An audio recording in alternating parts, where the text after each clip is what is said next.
All right. So our objectives for today are to explore our great new features we have and show how they correlate to the utilization of TEKSready assessments for TIA. We're also going to talk about optimizing our TIA practices for data collection, really just using that as a powerful tool to drive learning, as well as engaging students with post-assessment activities. So we are going to start out with Shanna's going to talk to us about our Strive framework options, as well as some new updates to managing student growth and updates to Strive for TIA. And then Jeremy is going to dazzle us with Aware Premium updates, as well as talk about TEKSready and Aware. All right, so just to kind of, we are on the cusp of, we're on the cusp of summer, y'all. We're so excited. Here in Texas, we do realize that also means we're getting ready to be cooked a little bit with our weather. But what are y'all looking forward to whenever summer's coming around the corner? Vacation plans? Anybody got to be red list? Visiting family? Hitting snooze? Personally, I'm looking forward to spending lots of time in the pool because it will be so hot around here. Oh, I see a lot of A and B. And I'm also curious. I'm an avid reader. So what are y'all reading? What books are y'all reading? Give me the good stuff because I love a good book. Now I can pop those book recommendations into the chat. Ooh, Billy Idol's autobiography. Nice. Oh, y'all got some good ones. I love that. Yes. The inmate, it was okay. Okay, thanks, Audrey. Appreciate that. Ooh, The Favor. Okay. Ooh, a Colleen Hoover recommendation. I love that. And then I noticed we have a few people saying we're going to hit snooze. I never, even during the summer, that teacher time clock never really let me sleep past like 7. Oh, Kenny Chesney in concert. Very nice. I'm going to see J-Lo over the summer. I'm so excited. All right. Well, y'all have some great summer plans headed, and I'm going to make sure I copy all of these titles because I am so looking forward to reading some of these great recommendations from y'all. So we're going to go ahead and get started with our updates because I know y'all are excited to see them. Um, so we're going to go ahead and I'm going to turn it over to Shanna, and she's going to talk to us about what's new in Strive.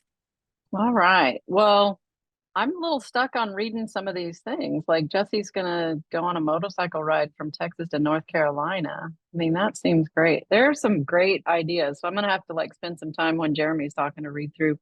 All right. But let's go ahead and get on with things. So today I'm super excited to share what we've been working on this spring for Strive. We have some major quality of life improvements, as Jeremy would say, for T-TESS, student growth, TIA things. But I do want to call out the little words there on the screen that say coming soon, that little note there. The new features that I'm sharing today, they are ready and they're complete and ready to be released, but we're holding off on releasing them because we are in the end of year summative crunch time. We do not want to disrupt any work that's going on right now. We know everybody's wrapping up things for the end of year. So we want to make sure we're not interfering or disrupting any of that. So we are holding off on the release of these things until closer to the end of the school or shortly after even. So I do want to say that. So what I'm showing you today, you will not have yet, but coming soon. All right. So the first thing I want to talk about are some framework updates that we're doing. The TEA reached out to us early in February to share that they are implementing the new alternate T-TESS rubric for the 24-25 school year. It is an optional rubric, but what it includes is it includes some updated wording or some different wording for domain 1. It focuses more on the internalization of lesson planning as opposed to the actual writing and creating lesson planning. So it is to the discretion of districts whether it applies to any of your teacher groups. If you have any pre-planned or packaged lessons, you may want to take advantage of this. regardless, we wanted to make it available to you so you don't have to go in and build your own. We're going to make it available so it will be there with the release that we put out again at the beginning of summer. So you can use this to build your new processes over the summer. So it will be there. In addition, I want to call out a couple of changes that we made with some other frameworks. When we first put the T-TESS framework in place, like many years ago, it seems like, you had the option to change and edit and delete items, which is good, and you will still have that option if you prefer that. But one of the things that we discovered as we started building the analysis tools is that having a canonical rubric that was the same across the board helped us ensure the accuracy of the analysis results. So, for example, we had a district that had misspelled the word distinguished. Now, this was when we first released the analysis tools, so this was kind of helped us discover this, but had misspelled the word distinguished. So the results weren't returning accurately. So we dug in, we were trying to figure out what was going on, and we realized that was the issue, that it was misspelled. So because of that, we did put guardrails in place around giving a little leniency, and so, to cover those type of edge case scenarios. So we did build that in. So I don't want you to think that, oh my gosh, if I have a misspelling, it's not accurate. We did build some guardrails in because of that. But ultimately, having a locked framework ensures that there are no edge cases. We don't have to worry about that at all. So that was something that we wanted to put in place. When we released the T-TESS, which we call T-TESS New, when we released that and the T-SKES frameworks, when we put those out there a couple of years ago, 2 or 3 years ago, those were locked. So those have been locked for a while now. We did rename in this, we're renaming it to T-TESS V2 to update or to match the T-TESS V2. We did not lock the original T-TESS because so many people were using it at the time and everything. And so we didn't do anything then, but we are doing that now. We're putting one out there that's locked. It will be different. So there are some steps that you'll have to take. I promise you our PLC team will have you covered with what you need to do if you do want to update and change it. So just to give you an idea of what it looks like, if you are the appraisal manager and you go in, you see these settings, this may not pertain to some of you, but if you, in the framework setting, you'll now see a little locked icon next to those that are locked. And you'll notice it's grayed out over here and you can't make any changes. This is what the little symbol for one that is not locked. And you see you can actually add and delete and do things there. So you will, when we push this out, you'll see the ones that are locked and then the ones that are not locked. One of the things that, and this is a perfect timing to do this anyway in the summer, to go in and set up your evaluation processes for next year.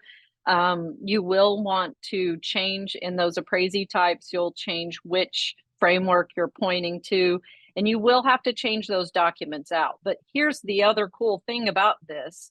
We have had an ongoing issue of when our trainers and our PLC team puts in documents in the community and tags those to the dimensions, it does not persist. There are some districts that would import those into their system and the dimensions weren't tagged and it wasn't holding. And it's because of this framework thing. So if you are using a locked framework and you're downloading items from the Eduphoria community, it ensures that those are going to be tagged and you don't have to do all that extra work. So another plug for doing this. But again, when it gets to that time, we'll make, our PLC team, as Allison mentioned, if you send an email to training@eduphoria.net, you need help, just send a message and we will definitely help out with that process.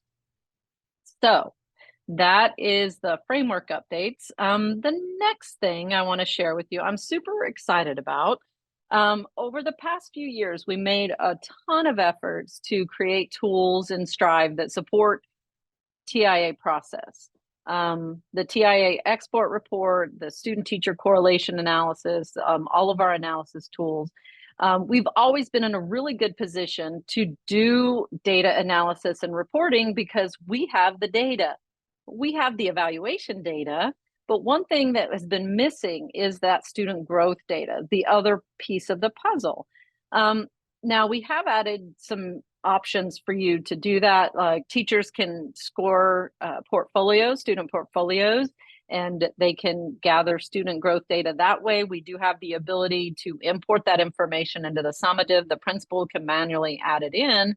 But one thing that we consistently heard is there a way to manage it at a larger level, at the district level? Or what if we're doing all of our student growth, we're using STAR or MAP data or pre and post test calculations, and we're doing it over here in the spreadsheet, and how can we get that information?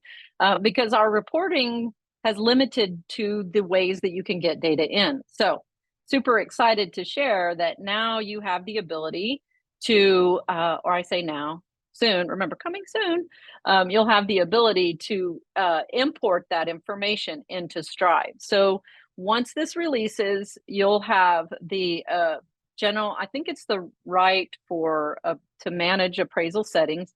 There will be a manage student growth option here. And now you have the ability to upload wherever you do your existing student growth data. If it's in a spreadsheet, you can upload that information into Stride. So you can choose a file. We give you the actual columns. These columns are the ones that you can upload. The bold are the ones that are required. But better yet, we give you a template to download. If any of you are familiar with importing data, it's always so frustrating because there's, could be little things off. So if you download our template, fill your information in, and then upload that, you are golden, and all your data will be there. Now, in addition to that, we do still have the option to manually add, so they can click and manually add, or you can import from the portfolio here as well. The cool thing about this is that I see a district view. I can also select by appraisee types or schools. So if I want to drill into a specific school, or if I want to look for a specific teacher or a person, I can drill in and see, oops, it looks like I need to add some student growth here is missing. So super excited about this feature coming soon. And then we're calling this the source of truth for student growth. So all of our reporting will look to this table, to this information. The TIA export will look here. The correlation report will look at this data that's in this table. Super excited. I do want to put a little tiny bug in your ear just to let you know that we are 100% having conversations and exploring how can the data that lives in Aware get into Strive, into this student management. We're always talking about how can Strive and Aware work better together, and TIA is a big reason to make that happen. So we're having a lot of really good conversations about that. So just to put that out there for you. Shanna, may I add to the bug you just dropped? Yes. Is to that to what Shanna just mentioned, because like she said, lots of conversations happening. In an effort to investigate that further, if you are a TIA district and you are currently calculating your student growth in something like an Excel or Google Sheet spreadsheet, I'd love to potentially hear from you and know how you're doing that. What calculations are you using? How are you doing it, etc. So shoot an email to support@eduphoria.net if you'd be interested in sharing some of that information. You could help guide some of those conversations we're having. Awesome. That is, yeah. I'm so glad you added that plug because that'll be great information. Again, that helps our conversation there. So I do see a question that just popped in about the amount of data or frequency of uploads. We haven't run into anything just uploading that in there. So, you can upload it as much as you need to just to get that data in there. So you could do multiple uploads. It's not a one-time thing. I hope that answer, I kind of jumped in on that. So if that wasn't your answer, we could definitely circle back to that at a later time, or you can send an email into training@eduphoria.net. Okay, moving on, because there's a lot of Aware stuff. I do want to take a minute to share a couple of little sneak peeks that I have for some bonus work that was done. Our developers are amazing, and when they just don't like to sit. So if we have a thing called a cool down, and they like to work. And so the bonus for us is we get cool little features like this. We have a very high priority feature that has been requested for years for the for our PD view in the catalog to have a calendar view. So we're super excited for that little nugget. It's a great feature, and basically it's a little ad. It's simple right now. You click on the day, it'll list the different actual workshops that show up on that day. You can navigate through the months. I'm telling you, if you're a district that uses a lot of PD, you have a lot of PD scheduled, go in and look at that, because it's pretty amazing. That I actually took a screenshot from a district, and I mean, it's so cool to look at. And so an easy way to navigate through.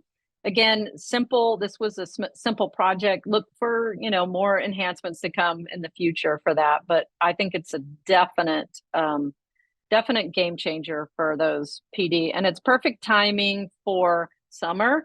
And one more thing, this is already out there. This is the one feature that has already been released, and it's out there because we know it's summertime. Everybody's doing, planning PD. So there you go. So, all right. The last thing I'm going to share is, so I remember when I first saw the saved filters in Aware, I was immediately like, we need that in Strive right now. We need that for our analysis tools. I'm so excited for this. Our analysis tools are super powerful. You can do a lot with them, but if there are certain combinations of filters that you use regularly, the ability to save it and come back to it and just click on it and have quick access is like life changing and time saving. So we've added that. Again, this has not been released. It's still in testing, but you'll have the same little saved things over there on the side that you can actually go in. You can pull up any list that you have, or you can save a current filter set. So super excited about that feature coming out soon as well. Again, two very small features that I believe will have a really big impact in Strive for our users. So I'm super excited about that. Hey, Shanna. So, yes. We have a question in our Q&A that I think would be really great to address with our folks today. What would we enter on the data if your growth measure doesn't have met and exceeded as separate percentages, but rather just one amount? I saw that both were required to upload. Well, in that case, you could, the question would be, which ones do you have?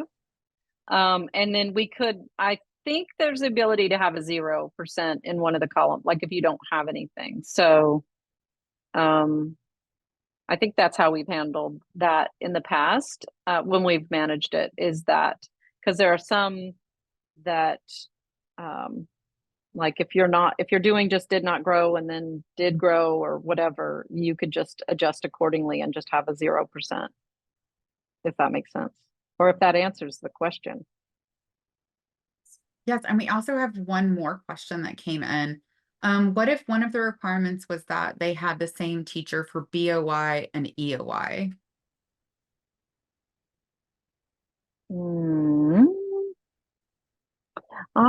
That's a good question.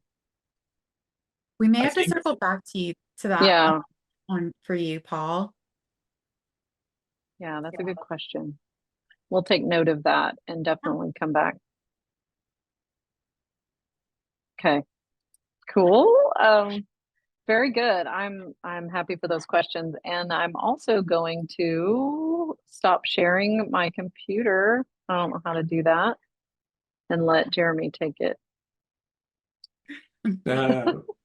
All right. So thank you, Shanna. the next piece, we're going to spend some time diving into Aware Premium updates. Now, you'll notice as I go through here, I'm actually going to talk about previous Aware updates, Aware Premium updates as well. So keep in mind, if you are not currently an Aware Premium customer, it's still great to sit and watch some of this so you know exactly what you're potentially missing, so you can help guide some of those conversations in getting into Aware Premium. And since we're diving into Aware Premium, the things that have been released in Aware Premium for a while, I'm going to breeze through those relatively quickly. And then I'm going to spend more time on the newer features that are relevant that came out within the last several months. So to get started, here's a basic timeline of how things within Aware and Aware Premium have kind of evolved since 2019. You can see House Bill 3906 came out, was requiring online testing by 22-23. We responded by getting 15 different types of the STAR 2.0 or the technology enhanced items out by 2022. And then starting in 23, we started releasing, in continuing 22, we started releasing the Aware Premium only features, including single test analysis. We started releasing student confidence with the student experience for students owning their own learning, which is an ongoing story we're trying to develop. In 23, we have new data visualizations coming out, including standard mastery. And we began development of multi-test analysis. And just recently in 24, we released multi-test analysis, but we also released some more of the student experience, including retest and reflections as part of what was previously homeroom and is now just part of the Aware Premium package. So let me continue by just reviewing some of those things. It's also worth noting, since we're talking about Aware, the new navigation is out, friends, and that new navigation is going to be the only navigation before too much longer. And I'm not going to steal too much of Allison's thunder, but that deadline is coming sooner than later, where Classic will actually retire. So if you're still living in Classic, remember, if you're using new navigation to its fullest, including saved filters, yes, save filters really, really are helpful. You can save as many as 5 clicks per interaction as you're hunting down things. You know, if you're using that overview view, using those save filters. Student profiles alone, depending on what you're trying to accomplish, can save you several minutes as well. And trying to compile lists of students and get those printed, et cetera, et cetera. So if you're looking for more information about Classic retiring, feel free to reach out to training@eduphoria.net and we can help hook you up with resources. Also look in Classic, you should be seeing pop-up modules that have things like Novatic walkthroughs and some other links that can help give you resources for learning how to use the new navigation if you're still going over to Classic. So let's talk about student performance. We really tried to answer this question. I gave a test in Aware, now what do I do? Well, we addressed that first with single test analysis. Single test analysis, if you've played with it, was really built around that whole concept of like, how can I help a PLC really dive into those PLC questions and get good data visuals and explore the data in a really deep and rich way? It provides interactive graphs on those local Aware assessments. It lets you sort them by question, by standard, and even by student demographics. And it gives you live data in really, really close to real time. Occasionally a refresh is needed, but it's pretty darn close as assessments are scored. Here are some of what some of the districts are saying as they're using single test analysis. Our teachers feel loved by Eduphoria. This is what they've been looking for from Bernie ISD. It's now easier to identify student misconceptions out of Jarrell ISD. You can never take away STA, teachers out of Brownfield ISD. We really love hearing these kinds of things. And so if you haven't gotten to play with STA yet, this speaks towards a little bit about what you might be missing. Here's a graphic or a GIF that shows you what's going on with single test analysis, but you can see quickly the visuals on the student performance summary on the breakdown of students within each raw score. You see a learning standard summary that's broken down by depth of knowledge, which helps you draw conclusions faster than just a traditional quick view, so that you can see how are my kids meeting the rigor of the standard or not meeting the rigor of the standard. And you even have an item response analysis, which allows you to dig in deeper to each individual question and see, are there questions that are tripping our kids up? If so, which ones? And you can see at a glance, oh, it's this question. Oh, these kids are actually doing well with this question. And hopefully you can kind of see how it really helps visually approach and tackle those 4 PLC questions. What are our students supposed to know? How do we know they know it? How do we know they don't? What do we do when they do? What do we do when they don't? Within single test analysis, under that item response, you actually get to view the question as well, and not just the question as a whole as a preview. I get to preview how that student answered it, including the new technology enhanced items. I can't tell you how many districts write in asking us to incorporate this into quick views. Here it is. It's in single test analysis. You can jump right in and see how every single kid answered every single of the technology enhanced items, and how did they interact or place those dots or pick a hot spot, et cetera, and know the answer distribution for each of those as well. So STA is your one-stop shop for that data analysis on a single assessment. Soldiering forth, like I said, we're going to go pretty quick through the things that have been released. Learning mastery. How do I know when a student has learned a particular concept was the next question we tried to tackle. And that's when we developed and introduced the student mastery trackers, which allows teachers to do a really deep dive into those local assessments to try to analyze and figure out if students have achieved mastery of a particular standard. Mastery trackers help those teachers pull apart assessments and pair observations that happen in the classrooms of what those students are actually doing and saying to determine that mastery level with the actual raw data that's occurring on those assessments. And so within the mastery tracker, you can kind of see within this GIF as well, the breakdown with students on the left, all of the standards that are assessed across the top, the ability to choose whether or not they exceeded, mastered, or have limited mastery, which, by the way, are fully customizable within your district configuration. You can change the name of those as you go through it, or as you guys set those up. And you'll notice within this, we give two different columns, one for the latest raw score and one for the total raw score, because mastery is more than just, did they get 60% or more over time? A kid may demonstrate mastery on the latest assessment if you assessed a standard twice on that assessment and failed it every single time before due to responses to intervention. If they responded well to an intervention and suddenly mastered it on this latest assessment, I can go ahead and say, yes, they've mastered it without necessarily having a 60% as a total raw score, for example. And within it, you have the ability to actually deep dive and filter by perceptions and standard types, and add even notes to justify a particular mastery perception. The most powerful view, in my opinion, in the mastery tracker is that mastery overview. And there's other views as well, which we're not going to go into here, but you can look at standards individually, you can look at assessments individually, et cetera. But the mastery overview is kind of like the mastery report card, if you will, for the assessments that are tied to it. You get the assessment score totals, you get depth of knowledge averages broken down for within each assessment and for each standard. You get total raw averages and perceptions of each of those levels for each standard to see if you have any gaps, and you get a good just picture. Are my kids mastering the content that's been shared?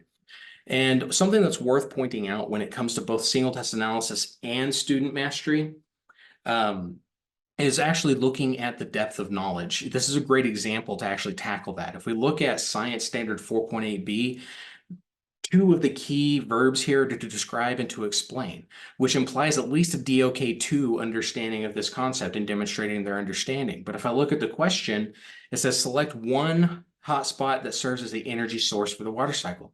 Here the students are identifying. And because they're identifying, that means this is DOK1. And so understanding how your assessments are written and how that plays into STA and how that plays into mastery tracking really is something to wrap your heads around. So if you're not using mastery trackers yet, take a look at those, and we'll and take a look at those assessments you're using and compare that with how the data is playing out and ask and answer those questions. Now I'm going to take a quick look at the questions popping up. When will we be able to print or export from STA? The answer to that is we don't currently have any plans to start doing that, but keep those feature requests pouring in so we know how important that is. The more feature requests we have from different districts, I do want to qualify that. It has to be from different districts. You can't just ask all of your curriculum instruction department to each send an individual email. Send those feature requests in for features like that, and we can start trying to prioritize some of those requests. The next one, I'm new to Eduphorium and would like to know if we have the premium package. Can you relay what we are missing? Absolutely. I would recommend sending an email to training@eduphoria.net and asking those questions, and they'll absolutely hook you up. And Armando is actually trying to answer your question, it looks like, in there as well. So hook up with Armando and they can help get you going. All right, continuing on. Moving into student ownership, trying to answer that question, how can I amplify my student's voice? We first tackled that by introducing something called student confidence on assessments. It's just a simple way for the students to interact with the question and just let the teacher know I either got it, I'm almost there, or I'm still learning this concept. This data is available in quick views and in single test analysis and can provide some really rich insights into like, am I seeing a mismatch between how confident my students feel on these questions and how they're performing on these questions? So for example, if I have a student that is, or if I have several students saying, I'm still learning, but they're knocking it out of the park, maybe there's something you can do within the classroom to help them increase that confidence and understand that they actually do know this, or vice versa. They're answering with great confidence, but they're missing it. You can address that and try to decide what is it, where's the disconnect between the students feeling that they got it and how the questions are asked maybe, or what the answer choices are saying and what kind of misconceptions are coming up as a result of that. So it's a neat layer of analysis that we introduced with student confidence. Now let's get into the new stuff. Continuing the student ownership story. How do students participate in tracking their own learning progress over time? This story is continually evolving and we're not done with it yet. So keep that in mind. Retest and reflection pieces are part of what we're calling post-assessment activities, and they're just the beginning of the students owning their own learning story as we unveil this over the coming months and years as we continue to explore this piece of it. But as we dive right in, post-assessment activity is just a formative practice solution that helps our educators target student learning gaps, identify them in quick views. Now we target them with reflection, with retest, to create healthy feedback cycles between the students and those teachers surrounding assessments to promote student ownership of their learning. And this is a good example of that feedback cycle. It starts with the students taking a test, right? That's that blue part of the circle. Then the teacher analyzes those results. They might do it in quick views, they might do it in STA, they might do it elsewhere. And then they might ask the students to reflect, which is the reflection tool. And I'll show you how that plays into this cycle here in just a minute. But you give the students an opportunity to ask them, how do you feel about what you're learning? How can you tell me a little bit about how you learn? And what is it that I need to know to help you focus and to improve on this content? Then the teacher is able to use some of that information from the analysis and from the reflection to do RTI. They create groups, they respond, they reteach, they provide new practice activities outside of aware or maybe even in aware. And then finally, they can give a student a retest. And retest is the other feature we recently released that helps complete this feedback cycle and help decide, do I continue with learning onto the next concept, or do we need to continue through the feedback cycle again? So let's talk about the two different features individually. Reflection. Once a reflection is created, students now have an option in their online platform for testing to interact with that reflection activity. And the teacher gets to actually create the reflection. And when you receive the webinar and slideshow from today, notice down at the bottom left, there's a link on creating a reflection. It can walk you through the step-by-step things you have to do to actually create it. But if you're an Aware Premium customer, in the author section of Aware, you'll probably notice a new tab called Post Assessment. These tests that you've delivered will populate in that table, and then you're given the opportunity to create either a reflection or a retest activity. So you go through, you create the reflection, you have the ability to customize the questions and really just leave them as open-ended. You can limit it to just a couple of questions instead of having them reflect on every single question. That guide will walk you through how to actually create those things. And once it's, let's go back. Once that's out, the students get the chance to actually answer those, and then you can use single test analysis to actually look back at how the students responded to that reflection, and then use those reflections to actually make those intervention decisions we were talking about before. Then, as the next step, you might do that intervention, you reteach, you give them some practice, and now let's retest. Within that post-assessment table, you click that plus, you get to create the retest, and it uses a unique interaction we're calling a test blueprint, which is that bottom right picture on this slide. The test blueprint will actually let you choose on the fly what kind of questions you want to use to essentially recreate the assessment that you already had the kids give, but it leverages your access to item banks that your district has partnered with or purchased in the Aware system. And it's going to go surf through the item banks that your district has, and it's going to try to find a question that selected response from the item bank of your choice at the depth of knowledge level you want it to for the standard that you want it to, without you having to recraft the entire assessment from scratch. So you get to really leverage those item banks if you have access to them. And that's going to shorten that time where you have to like, oh, I want to give this as a retest, but now I have to take the time to build it. Well, this helps you do it really, really quick. And one of the bonuses of actually providing a retest is the retest does not override the original test score. It creates a brand new test as a teacher test, and the teacher can analyze that retest data to decide based on the retest what decisions do they need to make within their grade book or whatever other way that they're actually monitoring student progress without mixing up that data with the original data that came out of the first assessment. Here's a good example of the next step in that test blueprint. So you've gone through, you hit the next step, and it tells you, check, we've got one for this, check, we've got one for this. Ooh, we've got an error on question number 3. We don't have a good question to replace this one. And so what it's going to do is it's actually going to take you into the author space once it's done. And then the one that errored out, if you chose to keep that question, it'll just give you a blank question and you can just write that one question if you need to, or potentially even delete it if you decide you don't need it for the retest opportunity. So once that retest is created, you get those items, you can reorder it, you can edit it however you want, and then that retest will stay linked to the original assessment for context for the students and for yourself. Okay, that's post-assessment in a nutshell. Reflection and retest, really, really powerful tools. I don't see any open questions in the Q&A. Allison, are we doing all right? I'm showing Armando is killing it on answering questions for us. So thank you so much. Armando to the rescue. We appreciate you, sir. He is. All right. All's quiet on the Western Front. Okay, moving forward then, let's talk about multi-test analysis. It was the other really big release for Aware Premium that came out pretty recently. Multi-test analysis is a brand new tool that we released to assist in comparing multiple assessments across test types very quickly. The assessment comparisons are hopefully going to allow users to generate those visual type reports that help to recognize patterns and give that 60,000-foot view to guide conversations and make decisions about student performance and student progress over time. So that's really the goal. And so what are districts already saying about multi-test analysis? It's our own version of what we call the transition table. This tool gives us a better way to progress monitor coming out of Jarrell ISD. We'll be spending this summer using this tool and test analytics to improve our assessments for next year coming out of Lubbock ISD.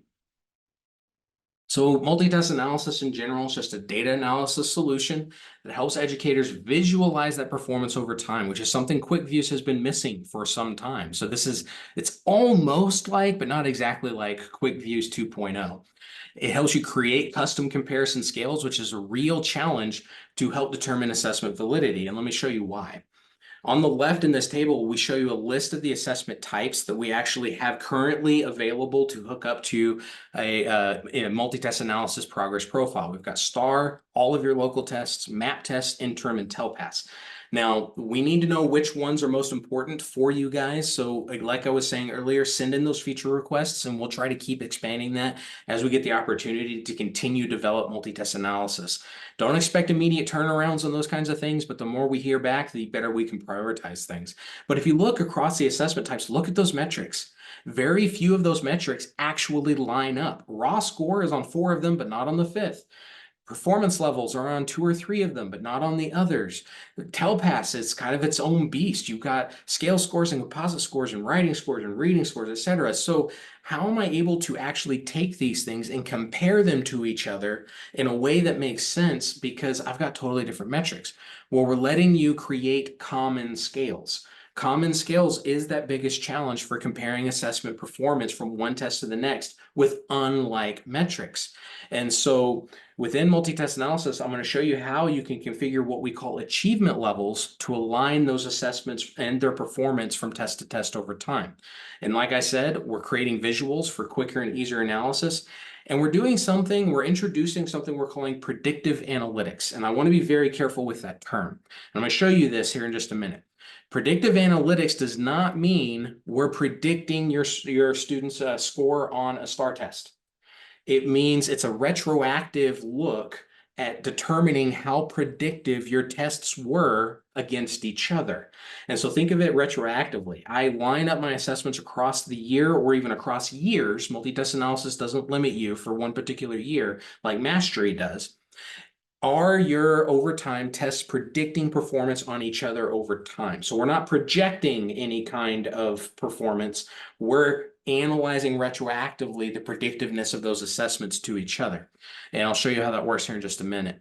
And then this is really huge. If you haven't gotten the chance to dive into multi-test yet, multi-test analysis is strictly controlled through rights-based creation and sharing. It's one of those tools that you really need to think your way through. Who needs access to create progress profiles and who needs the ability to actually share these? Because you can, with the depth that's required in actually configuring some of these things, you can accidentally create misconceptions about performance and spread them across your district really, really quickly. And so ask those questions and have those conversations within your district. Who needs the right to create these things? Who needs the right to share these things? You may have more people able to create and very few able to share. It's kind of up to your own practices, but be very careful and don't just open it wide to everyone. So quick recap. What's multi-test analysis going to do? Student performance tracking, multiple tests pulled in, look at that performance over time, creating custom metrics to compare assessments with different metrics. It's an assessment review tool to actually help you answer questions like how well did that local assessment that we gave predict performance on the summative test that we gave at the end of the year? Probably STAR, but it could work for any kind of summative test. How well historically have your local assessments actually prepared students for end of year assessments? Again, it's that retroactive view, and it can even help you analyze your assessments for rigor and validity across assessments. Are our local tests actually aligning in terms of rigor and expectations to some of those other tests we need them to worry about? And we can do it as a program evaluation tool. How well are our curriculum resources being used to help prepare our students for things like the STAR test? I know with this analysis over time, we did this math intervention between this test and this test. Are we seeing scores change over time as a result of that purchase or not? Which can help you answer questions about resource allocation. So let's explore multi-test analysis. I'm going to jump rather into a live example. Now, this is it's a demo one. And so I'm not going to show you every single piece, but this is one that's already configured and it's specific for fourth grade math students. And you can see with this icon here, it's actually been shared. So everyone is able to access this. And one of the cool things about MTA is even though everyone can access it, your rights and your rosters are going to control what you actually are able to see. So if I'm a fourth grade math teacher, I'm only going to see the data I'm allowed to see as my rosters allow me to see them. And if I'm a principal with fourth grade students, I'm able to see my campus fourth grade's data on this. And the person that made it was probably a district person, and it's got all of the district data across fourth grade, right? And so this one was made specifically with the idea of comparing the winter 23-24 NWEA maps scores to the other scores that we had available for math. And I can see based on how I've got it configured at a glance how those performances are ranging and changing. And you'll notice these bars look very similar to the bar graphs that you see in document analysis over in Strive. Like Shanna said, better together, right? Well, we're learning from one app into the next, and we're using similar data visuals and similar interactivity. So I can see as I hover the percent breakdown of the number of students that got or fell into each achievement level bucket. And as I move down, it's live in the sense that it's actually showing me what test I'm wanting to look at in particular. And if I'm wanting to look more at one particular achievement level, I can hover over the achievement levels like filters up at the top. Or if I want to isolate an achievement level, notice this one's so staggered, it's hard to compare achievement level 5. I can click on it and look at achievement level 5 by itself. And I can click it again and get all of them back. I can click on a test and look at a test individually. I can get an individual student list and see from test to test, the achievement levels get replaced across the top with the test names, and I can see the achievement levels for every single kid. Are they climbing? Are they falling? Are they staying the same? You can see the progress over time for each of the students.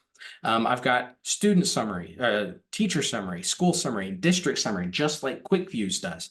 If I'm a district administrator, the student summary and the district summary are going to look very, very similar because you have access to all the kids, right? But if I'm accessing this as a principal, I'm seeing the students I need to see, and then I get the district summary just like Quick Views.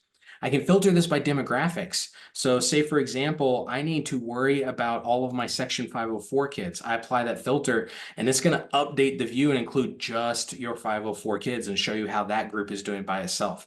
I can reset those filters and get it back to the way it was. So multi-test analysis really helps you see those trends over time. Potentially, if I lined up like an entire year's worth of assessments back to back, I can see with this one, I'm having for the first 3 assessments a general trend where more kids are achieving in the higher achievement levels. I might need to ask questions about one of these particular tests. I can go find that test in single test analysis, analyze it a little bit deeper, and ask some good questions. I do want to show you real fast the processes that you go through for actually creating one of these. This is a viewer, so you're not seeing the entire process, but the first step is to choose your grade level combinations, your subject combinations. You're not limited to one. You can mix and match all of them. If you want to see reading and math side by side, you can do that. Then you select your tests. And then finally, you get to configure what we call those achievement levels. Achievement levels are fully customizable where you get to name them anything you would like. We're just leaving them as achievement level 1, 2, 3, etc. for the purposes of this demonstration. Then I get to choose my metric. Do I want to use a percentage, a percentile, a projected proficiency, a raw score, whatever is available for that test, I get to configure. And then I either get drop downs to select these, or I plug in numbers to have cut scores similar to the way it works within Author. Once it's configured, you'll get these green check statuses on the right-hand side, and then boom, I can go straight in and start analyzing. Quick note, if you have something that's like 4 achievement levels in your progress profile, but you choose performance levels for a 2024 star, once those data, or say 2023 star, those exist. Because there are 6 performance levels and only 4 achievement levels, I might want to change my metric or adjust my number of achievement levels. If I change my metric to raw score, then I can appropriately break those up into 4 buckets. Or I need to change my number of achievement levels and increase that to 6 achievement levels to accommodate the 6 performance levels. So that's an example of how you can actually kind of configure these things. Okay, I'm looking at a question here. Do you have a list of what programs produce and export that uploads into Edufor easily? I'm going to let Armando try to answer that one individually, or try to shoot an email to support if we can't get to you. That one's kind of outside of the scope of MTA in general, but we'd love to answer you, so please contact us. Let's talk quickly about the correlation view. The correlation view is where we get into that retroactive predictive analysis like I was talking about before. As we look at the properties, you'll notice this test right here was selected as a comparative test. The comparative test must be chosen in order for a correlation view to actually work. When I look at the correlation view, I get some numbers that show me this spring 21-22 NWA test versus the spring 22-23 test. It isolates it down to the number of kids that took both assessments, and then it runs a Pearson correlation to show you what is the strength of the linear relationship between those 2 assessments. Keep in mind, the strength of a linear assessment does not necessarily mean highly predictive or not highly predictive. It just means these test scores are making a really good straight line or they're not. The closer I am to 1, the better that straight line is. The closer I am to 0, the more likely that there's no relationship between the tests. And the closer I am to -1, that's more like a negative relationship rather than a positive relationship. So instead of an uphill climb, I'm going to see a downhill fall, right? So hopefully we're not seeing anything in the negatives and very few things towards the zeros. But the closer you are to 1, the stronger that linear relationship is. But like I said, a linear relationship does not necessarily mean predictive.